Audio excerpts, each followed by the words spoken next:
Hi friends, I am Akhtar सुल और आज हम एक नए टॉपिक पे बात करने जा रहे हैं जो बहुत ही दिलचस्प टॉपिक है। सपोज कभी कभार हम ये कहते हैं कि वो मेरा भाई है, ये एक नया पेन है, वो लड़के खेल रहे हैं। तो इस तरीके के सेंटेंसेस जब हम बनाते हैं तो वहाँ पे एक ख़ास किस्म का प्रोनाउन जो है वो यूज़ किया जाता है और वो जो प्रोनाउन वहाँ पे यूज़ होते हैं उनको कहते हैं डेमोस्ट्रेटिव प्रोनाउंस। डेमोस्ट्रेटिव प्रोनाउंस जो होते हैं, प्रोनाउंस का मतलब तो आप जानते हो ज़मीर, और डेमोस्ट्रेट इट मीन्स कि ये पॉइंट आउट करता है, किसी चीज़ की तरफ हमें इशारा करता है। अब ये किसी सब्जेक्ट की तरफ जो है हमें जब इशारा करता है, ये है वो है। अब इनमें दो चीज़ें जो है बहुत ही इंपॉर्टेंट पाई जाती है, सिंगुलर और प्लूरल्स। Singular Plurals. सिंगुलर में हमारे पास आ गया दिस और डेट। अब प्लूरल्स में दिस, दोस। यहां पे एक मोस्ट ही इंपॉर्टेंट थिंग जो है वो ये है हमारे पास, दिस का मतलब ये और दिस का मीनिंग भी ये ही होता है। अब डैड का मीनिंग वो और दोस्त का मीनिंग भी वो।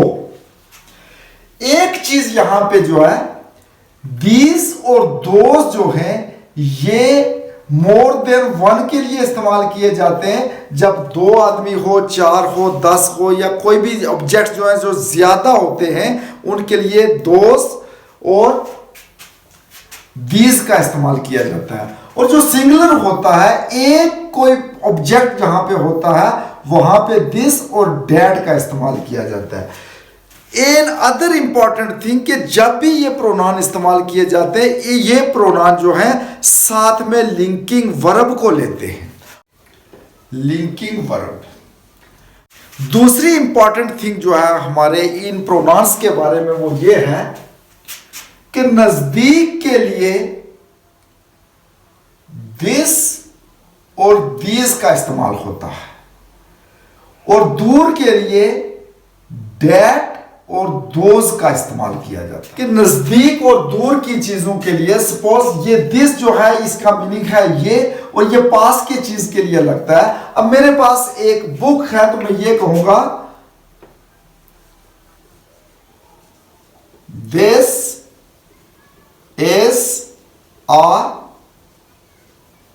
बुक। अब ये जब प्रोनाउन दिस का इस्तेमाल हुआ तो साथ में इसने ये लिंकिंग वर्ब लिया है। लिंकिंग वर्ब के बगैर ये यूज नहीं होता। अगर लिंकिंग वर्ब के बगैर डायरेक्ट ऑब्जेक्ट के साथ हम इसको यूज कर देते तो ये एडजेक्टिव बन जाता है, लेकिन हमने यहां पे इसे एज ए प्रोनाउन यूज करना है तो ये किसी ऑब्जेक्ट की तरफ पॉइंट आउट करता है। जैसे दिस इज अ बुक, ये जो ऑब्जेक्ट है हमारे पास ये एक बुक है। अब इस बुक की तरफ इसने जो है डेमोस्ट्रेट पॉइंट आउट किया है कि ये एक किताब है।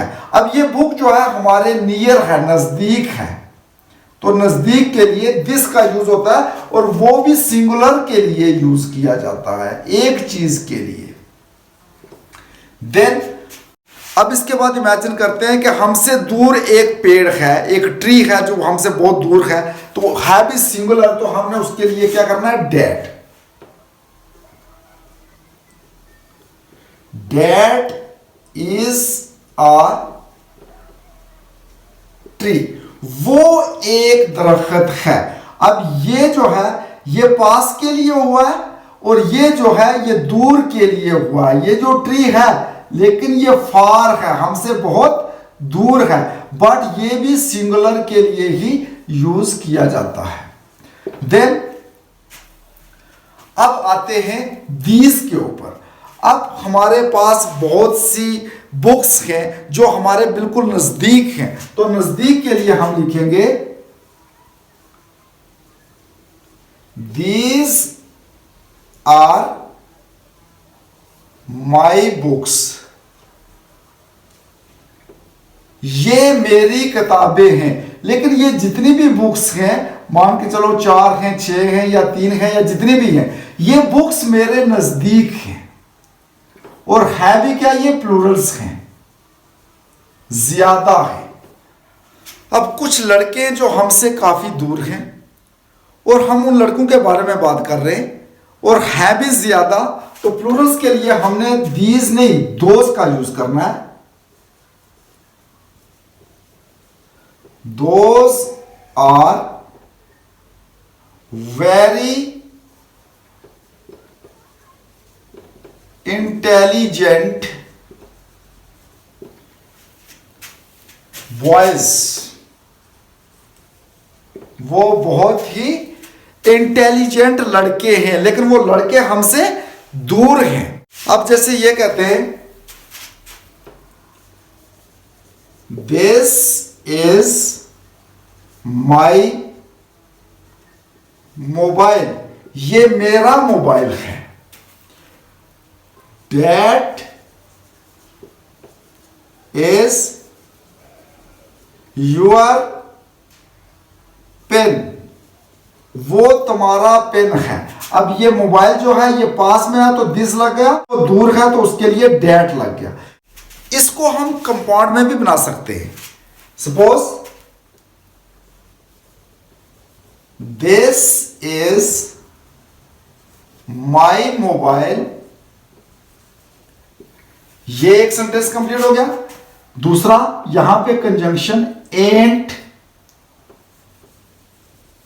दैट इज, अब यहां पे हमने यूआर्स का यूज करना है, क्योंकि ये जो है यहां पे ये एज ए प्रोनाउन यूज हो रहा है, लेकिन ये पोजेसिव प्रोनाउन के तौर पे आप इस्तेमाल होगा। दैट इज यूआर्स, और वो तुम्हारा है। अब ये जो है इट मीन्स कि यहां पे हमारे पास 2 मोबाइल हैं। दिस इज माई मोबाइल, ये एक तो मेरा है, एंड दैट इज, और जो वो दूसरा है जो दूर है वो आपका है। जैसे हमारे पास कुछ लड़के हैं तो हम कहेंगे दीज आर बॉयज, ये लड़के हैं। अब दूर एक आदमी है तो हम कहेंगे दैट इज अ मैन, वो एक आदमी है। The same way these are girls, ये लड़कियां हैं।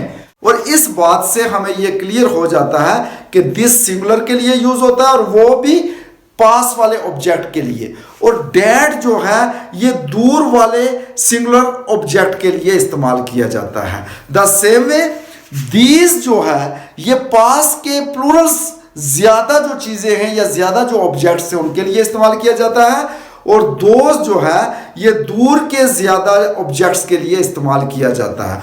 तो so this way I hope कि आपको ये अच्छे तरीके से डेमोस्ट्रेटिव प्रोनाउन का यूज करने का जो तरीका है ये आपको समझ में आया होगा।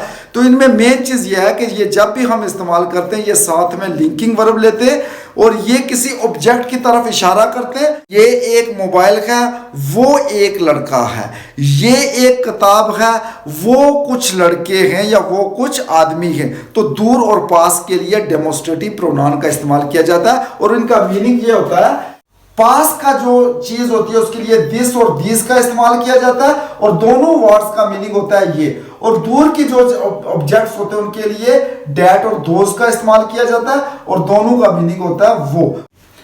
तो at the end of my this lecture I hope कि आपको ये समझ आया होगा, एंड आई वांट टू से please watch, like and subscribe my channel. Thanks for watching my this video.